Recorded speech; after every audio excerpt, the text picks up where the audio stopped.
Hello, जय हिंद दोस्तों। स्वागत है आपका आपके अपने YouTube channel technical with SAS पर। मैं शिवम आपका स्वागत करता हूं आपकी मैथमेटिक्स की क्लास में। तो आज हम लोग यहां पे चर्चा करने वाले हैं प्रसन्नता पर। दोस्तों, प्रसन्नता पर हमने पिछले कई क्लासें लिया और फिर आज प्रसन्नता को आगे बढ़ाते हुए कुछ नए ट्रिक को जानेंगे, कुछ नए फॉर्मूले समझेंगे, कुछ नए क्वेश्चन को कवर करने वाले हैं। तो उम्मीद करता हूँ आप सभी स्वस्थ होंगे और अपने CRTS इंट्रेंस एग्जाम के प्रिपरेशन बहुत अच्छे से कर रहे होंगे। अगर आप लोग पिछली क्लासें ना देखे हों प्रसन्नता के या फिर और भी जो भी क्लासें होंगी, तो आप जल्दी से जाकर प्लेलिस्ट में क्लास दे सकते हैं और आप डिस्क्रिप्शन बॉक्स में भी क्लासों का लिंक मिल जाएगा। तो चलिए शुरू करते हैं आज के टॉपिक और आज के ट्रिक पर, जिसमें आप प्रसन्नता को नए तरीके से समझने वाले हो। चलिए शुरू करते हैं फिर।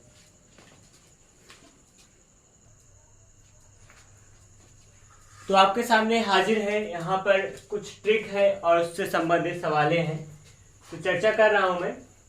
अगर यहाँ पे क्वेश्चन में लिखा आया है, अगर आपके पास कभी मिले कि ऐसे लिखा आया है कि कोई व्यक्ति अपनी आय का m% भोजन पर, n% वस्त्र पर तथा p% कहाँ हो रहा है, कहीं पर मनोरंजन पर खर्च करता हो, तो ₹8 शेष बचा लेता है, ₹8 वो बचा भी लेता है, तब उसकी मासिक आय निकालना है। तो समझिए यहाँ पर कोई एक व्यक्ति हुआ करेगा सवाल में, और जो मतलब अलग अलग जगह पर प्रतिशत मान में अपने आय का खर्चा कर रहा होता है। अपने आय का प्रतिशत मान कहीं ना कहीं पे कई जगहों पे खर्चा कर रहा होता है और लास्ट में कुछ उसकी सेविंग भी हो जाया करेगी, कुछ रुपए में सेविंग हो जाती है।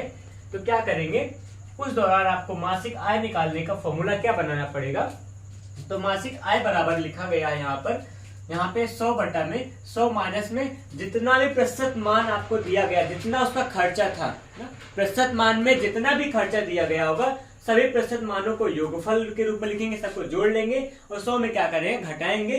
गुणा में r का मतलब जो आप बचा लिया था उसने अपने आय का, वो यहाँ पे लिखा जाएगा। तब आपको क्या मिल जाएगा, पूरा का पूरा उस व्यक्ति की मासिक आय आ जाएगी। तो चलिए एक सवाल के माध्यम से एक ट्रिक को सॉल्व करने वाले हैं। यहाँ पे लिखा गया है एक व्यक्ति अपनी मासिक आय का 12% मनोरंजन पर खर्चा करता है, 18% जो है यातायात पर उसका खर्चा होता है और 25% जो है वो वस्त्र पर खर्चा कर देता है। फिर कहा गया है उसके अलावा वो 1575 रुपए बचा भी लेता है। इस दौरान उसकी मासिक आय कितनी होने वाली होगी, उसको हम समझने वाले हैं। तो समझिएगा, मासिक आय निकालने का फॉर्मूला क्या है, 100 बटा में 100 लगाएंगे, यहाँ 100 होगा बटा में 100 माइनस होगा, यहाँ पे MNP का मतलब जितना भी प्रतिशत खर्चा था इसका, उन सबका योगफल होगा। इसने कितना खर्चा किया, 12%, 18% और 25%। यहाँ पे 12, 18, 25 तीन प्रकार के इसके खर्चे थे, तीनों खर्चों का योगफल के रूप में लिख लेंगे। 12, 18 कितना होगा, 30, 20, 50, 5, 55 हो जाएगा। यहाँ 100 माइनस 55 करेंगे, गुणा में यहाँ पे r का मतलब जितना उसके पास बचा था ना, बचा कितना है, बचत इसका है 1575 रुपया। जो कुछ आएगा ये क्या देके आएगा आपको, ये जो कुछ भी इसको हल करने पे आएगा वो आपको आपका मासिक आय देगा। ठीक, तो चलिए देखते हैं यहाँ पर आगे। फिलहाल बढ़ेंगे तो क्या मिलेगा, 100 है ऊपर और बटा में क्या लगा है, 100 में से 55 घटाए 45 आ जाएगा। गुणा में क्या लगेगा, यहाँ पे 1575 होगा, 1575। इसको सिंप्लीफाई करिए फटाफट, जो कुछ आएगा देखते हैं। यहाँ पे कितना बना, यहाँ 45 का भाग देंगे, देखिए मैं भाग देके दिखाता हूँ। 1575 है, ठीक। ये 3 बार गया तो कितना मिला, 3 × 5 = 15, 3 × 12 13 हो जाएगा। यहाँ पर 2 बचा, यहाँ पर बचेगा 2, फिर यहाँ 5 आ जाएगा। कितनी बार गया, अगर कहें तो 5 बार जाएगा, 5 × 5 = 25, पूरा खत्म, 35 आएगा। यहाँ बचा 35 और आप पूरा करोगे 100 से, 3500। तो यहाँ पे 3500 उसकी क्या है, मासिक आय है, मतलब उसका महीने में 35 रुपया क्या उसका क्या रहता है, कमाया करता है। तो 35 रुपये उसकी क्या आ गई, मासिक आय आ गई। तो जो भी आपका क्वेश्चन होगा इस प्रकार से सॉल्व हुआ करेगा। अगला सवाल देखिएगा, इसी कड़ी में एक व्यक्ति अपनी मासिक आय का 20% कहाँ खर्चा करता है, भोजन पर, उसके अलावा 30% कहाँ खर्चा करता है, वस्त्र पर, और भी 15% का खर्चा है कहाँ पर, मनोरंजन पर। कह रहे हैं उसके बाद में भी 7 रुपये बचा लेता है, उसकी मासिक आय कितनी होगी। अब यहाँ समझिएगा, यहाँ पे मासिक आय का 20% भोजन पर, 30% वस्त्र पर और 15% जो है वहां कहाँ पे खर्चा करता है, मनोरंजन पे खर्चा करता है। उसके अलावा यहाँ पे कितना बचा, 7 रुपए बचा लेता है।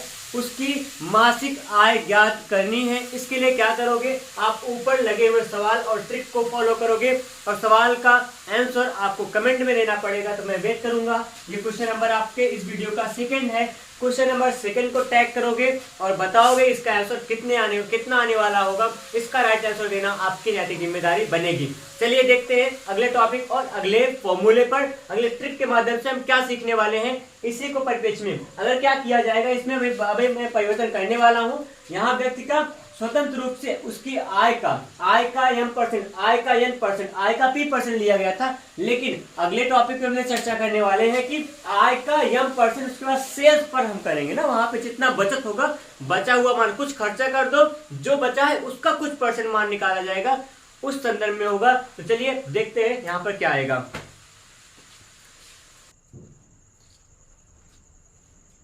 तो प्रश्नता में आपका अगला टॉपिक होने वाला है कुछ इस प्रकार। यहाँ पे लिखा है कि एक आदमी अपनी आय का m% भोजन पर तथा शेष का n% वस्त्र पर तथा शेष का p% यातायात पर खर्च करने के बाद भी क्या करता है, वो 8 रुपया बचा लेता है। उसकी मासिक आय ज्ञात करनी है। तो उसकी मासिक आय को ज्ञात करने के परिप्रेक्ष्य में हम लोग यहाँ पे ट्रिक को जानने वाले हैं और यहाँ पे उससे संबंधित सवाल भी लिखी गई है। तो चलिए समझते हैं। लिखा है कि एक आदमी अपनी जो आय है, उसकी मासिक आय है, उसका m% भोजन पर, m% किसी जगह पे खर्चा करता है। जो बचता है उस शेष भाग का n% कहीं और खर्चा करेगा। अब जो बचा होगा उस शेष का यहाँ पर कुछ और p% यातायात पे खर्चा कर रहा है। उसके बाद भी वो 8 रुपया बचा लेता है। इस दौरान में इस शर्त के अनुसार आपको मासिक आय ज्ञात करना होगा। पिछली कंडीशन में क्या दिया गया था, जितना भी यहाँ पे खर्चा था उन सब का जो प्रतिशत मान था वो आय का प्रतिशत मान था, जबकि यहाँ पर सभी में क्या होने वाला है, शेष का प्रतिशत मान होने वाला है। तो इस टाइप के सवाल में क्या करने वाले हैं समझिए। यहाँ पर जितना भी प्रतिशत मान है सब शेष का, खुद का अलग अलग से प्रतिशत मान निकाला गया है। यहाँ पर भी क्या कर देंगे, जैसे पिछले सवाल में आप 100 में से प्रतिशत मान को घटाते थे और यहाँ पर क्या होगा, घटाया यहाँ भी जाएगा फिलहाल यहाँ, लेकिन क्या होगा, जैसे सब अलग अलग शेष का कुछ प्रतिशत है, बस इसी प्रकार सबको यहाँ पे 100 में से यहाँ प्रतिशत मान को अलग अलग करके घटाना पड़ेगा। जैसे क्या हुआ, 100 बटा में 100 माइनस में m, ये पहला खर्चा था। जो शेष बचा होगा वो दूसरा खर्चा यहाँ निकाला जाएगा, तीसरा शेष खर्चे का यहाँ निकालेंगे, गुणा में क्या शेष बचा वो पैसा लिखेंगे। इस प्रकार से यहाँ बनाएंगे। चलिए देखते हैं पहले सवाल को कैसे आप करने वाले हो, समझिएगा, क्योंकि पहले सवाल आपके लिए है और दूसरी सवाल जो होगी ये आप लगाओगे ना, मतलब कि पहले सवाल जो होगी मैं आपको समझाने वाला हूँ, दूसरी सवाल आप खुद से लगा के बताओगे क्या आने वाला है। चलिए शुरू करते हैं। कोई आदमी ए है, वो अपनी आय का 20% भोजन पे खर्चा करता है। ठीक, कुछ रुपया कमाता था, महीने का 20% भोजन पे खर्चा हो जाता है, निकाल देंगे 20%। उसके अलावा शेष जो बचा होगा पैसा उसका 25% वस्त्र पर खर्चा होता है और जो बचा होगा उस शेष का यातायात पर 10% खर्चा करने के बाद भी उसका 5400 रुपया बचा लेता है। उसकी मासिक आय हमको ज्ञात करनी है। इसके लिए क्या करोगे, बढ़िया सिंपल सा, कुछ नहीं, 100 लिखेंगे बटा में 100 माइनस में पहला खर्चा कौन था, पहला खर्चा उसने 20% किया था, 20 होगा, गुणा लगाएंगे 100 बटा में कितना होगा, यहाँ पर 100 माइनस में दूसरा खर्चा कितना, शेष का जो खर्चा होगा 25 है, यहाँ 25 लगाएंगे, गुणा में यहाँ पे तीसरा क्या है, वस्त्र पर हुआ, तीसरा क्या है 10% है, 100 बटा में क्या लगाएंगे, 100 माइनस में 10 हो जाएगा, गुणा में बचत कितना उसका है 5400 रुपया, इतना उसकी बचत है। चलिए शुरू करते हैं हल इसका। यहाँ पर होगा 100 बटा में, यहाँ घटाएंगे तो आएगा आपका 80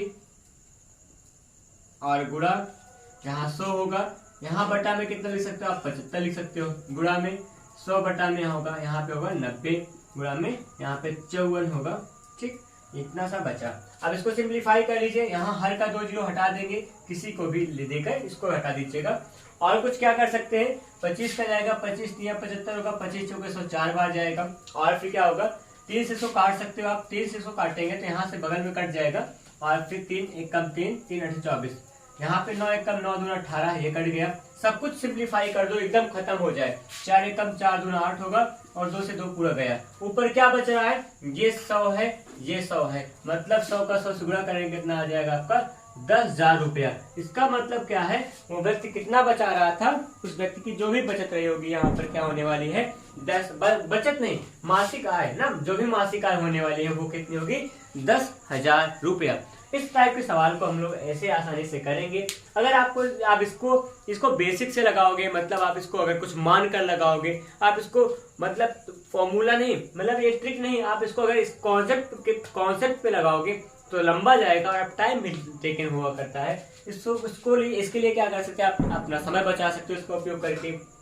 और ये ट्रिक बड़ी काम की है इस टाइप के सवालों के लिए। तो जैसे अगर कहीं भी आए आपका शेष का ना, मतलब जो कोई परसेंटेज खर्चा हो गया उसका जो बचा होगा उसके अनुसार आपको प्रतिशत मान दिया गया होगा, फिर जो बचा उसके अनुसार प्रतिशत मान दिया गया होगा। उस दौरान आप इस ट्रिक को फॉलो करते हुए आप जाओगे, आपका सवाल 100% सही होने वाला होगा इस टाइप के सवालों के लिए। अब देखिए जैसे यहाँ पर ही है, जैसे सुभाष अपने मासिक वेतन का 20% भोजन पर खर्चा करता है, जो बचा होगा उस शेष का 12% कपड़े खर्चा करता है वस्त्र पर, जो बचा होगा उस शेष का 25% अन्य जगहों पर खर्चा करता है। उसकी मासिक आय ज्ञात करनी है। बड़ा आसान सा है, जैसे ऊपर आपने हल किया है वैसे इसको दूसरे को हल करना होगा। आपके लिए ही सवाल लिखी गई है। तो सवाल नंबर 4 फिर से टैग करता हूँ। इसको क्या करना होगा, आपको कमेंट सेक्शन में जाओगे, हैशटैग लगाओगे या कुछ भी लगाना है, 4 नंबर टैग करोगे और उसका आंसर आपको बताना होगा। इसका आंसर क्या आने वाला है, देखते हैं कितने लोग सवाल का सही उत्तर दे पाएंगे। तो चलिए जल्दी से जाइए कमेंट सेक्शन में और आप इस क्वेश्चन का आंसर जल्दी से दे के आइए। अगले सवाल का वेट करते हैं। चलिए देखते हैं अगली ट्रिक पर। तो अगला टॉपिक हम सबके पास है जनसंख्या के संबंध में। तो लिखा है यहाँ पे, किसी नगर की जनसंख्या में प्रथम वर्ष m% की वृद्धि हुई हो, दूसरे वर्ष n% की वृद्धि हो और तीसरे वर्ष p% की वृद्धि हुई हो, तो 3 साल बाद ना उस नगर की जनसंख्या कितनी हो जाएगी। और इस दौरान आपको नगर की वर्तमान प्रारंभिक जनसंख्या दी हुई होती है। यहाँ समझिएगा, इस टॉपिक पे हम लोग थोड़ा चर्चा करेंगे, डिस्कस करेंगे। अगर आपको नगर की जनसंख्या दी गई है ना, पहले शुरुआत की जनसंख्या दी गई होगी और आपको दिया गया होगा पहले साल, दूसरे साल, तीसरे साल, जितने भी साल में जिस प्रतिशत की दर से वृद्धि हो रही होगी उसके लिए आप क्या करोगे। जैसे अगर आप वृद्धि की बात कर रहे होंगे, यहाँ वृद्धि हो रही है, यहाँ पे आप प्लस लगाओगे। अगर आपको कमी कहीं नजर आ रही होगी, अगर यहाँ पे यम या किसी प्रतिशत की कमी आ गई होगी, तो यहाँ पे आप कमी की जगह पे माइनस का फॉर्मूले का इस्तेमाल करोगे, फॉर्मूले में माइनस लगाइएगा। और फिर मान लीजिए यम प्रतिशत की वृद्धि 2 साल तक लगातार होगी, तो यहाँ पे घात 2 लगा देंगे और 1 साल का एक घात लगाएंगे। इसी प्रकार जितना बार ये क्रम बढ़ रहा होगा उतना साल की बात हम करेंगे। अगर मान लीजिए तीसरे साल घट रहा है, यहाँ आप कमी लगा देंगे। वृद्धि के लिए आप यहाँ प्लस लगाओगे, कमी के लिए आप माइनस लगाने वाले हो। एक ही प्रतिशत मान कई वर्षों तक होगा तो यहाँ पे घात बढ़ा देंगे। जय वर्ष के लिए बात करेंगे उतनी घात यहाँ पे बढ़ जाया करेगी। यहाँ पे कुछ ऐसा सवाल लगने वाला होगा। चलिए 2 सवाल मैं लिखा हूँ, दोनों को लगा के दिखाता हूँ। नगर की जनसंख्या 50,000 है। 50,000 का मतलब ऐसे लिख देंगे, नगर की जनसंख्या 50,000, शुरुआत में 50,000 थी। इसमें 3 लगातार वर्षों में 5%, 10%, 20%, पहले साल 5%, दूसरे में 10, तीसरे में 20% की वृद्धि हो रही है। तो 3 साल बाद की जनसंख्या पूछा गया है। क्या करेंगे, प्रारंभिक जनसंख्या हमारे पास इतनी थी, गुणा में 1 + m, वृद्धि के लिए आप घट जोड़ोगे, पहला प्रतिशत मान 5 लिखिएगा आप 100, यहाँ फिर गुणा में 1 प्लस में दूसरा प्रतिशत मान 10/100 होगा। सब में वृद्धि हुई तो आप जोड़ते हुए चले जाएंगे, 1 + में 20/100, कुछ इतना सा लिखा जाएगा। अब इसको सिंप्लीफाई कर लीजिए, यहाँ 50,000 होगा, ठीक, गुणा में यहाँ पे कटेगा तो 5 का 20 बार आ जाएगा, 20 एकम 20 है, 21/20 होगा। गुणा में यहाँ पे 10 10 बार जाएगा, 10 एकम 10 है, 11/10 होगा। गुणा में यहाँ पे 20 2500, 5 बार जाएगा, 5 एकम 5 है, 6/5 होगा। अब इसको सिंप्लीफाई और कर सकते हैं आप, 2 जीरो ऊपर से हटा देंगे, ठीक, और कुछ क्या मिलेगा, 2 को यहाँ हटा दीजिए, 2 3 3 बचेगा। यहाँ 5 बचा है, इसको काटेंगे तो क्या आएगा, यहाँ पे 500 था, आएगा आपका 100। क्या मिलेगा आगे, 11 या 33, 33 एकम 33 होगा और फिर 33 और 66, मतलब कि कुछ इतना सा मिलेगा और गुणा में 100। ये आपकी क्या हो जाएगी, कितना 6, यहाँ पे कितना लिखा गया है, मतलब कि आपका 69 यहाँ पे 1300 जो आएगा आपका आंसर होगा। मतलब 69,300 यहाँ पर कितनी होने वाली है, 3 साल बाद की जनसंख्या होगी। तो यहाँ पे उस नगर की जनसंख्या 69,300 होगी।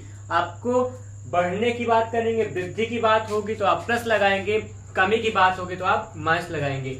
जितना साल बढ़ेगा उतना घात, अगर एक ही दर के साथ कई वर्ष बढ़ रहे हैं तो घातें बढ़ जाएंगी। जैसे अगली सवाल में है, किसी शहर की जनसंख्या यहाँ पे कितना है, 5 लाख थी।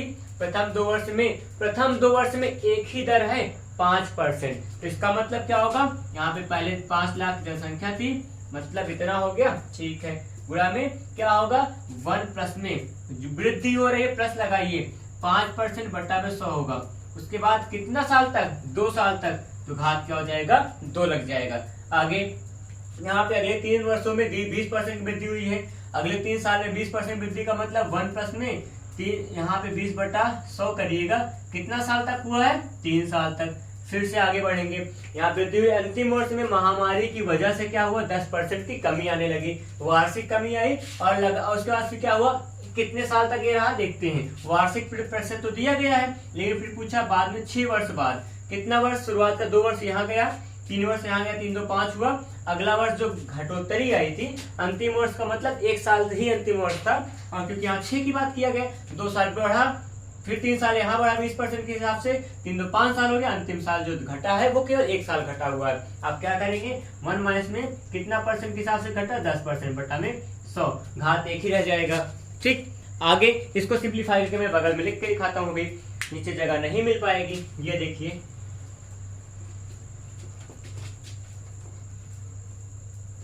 लगा।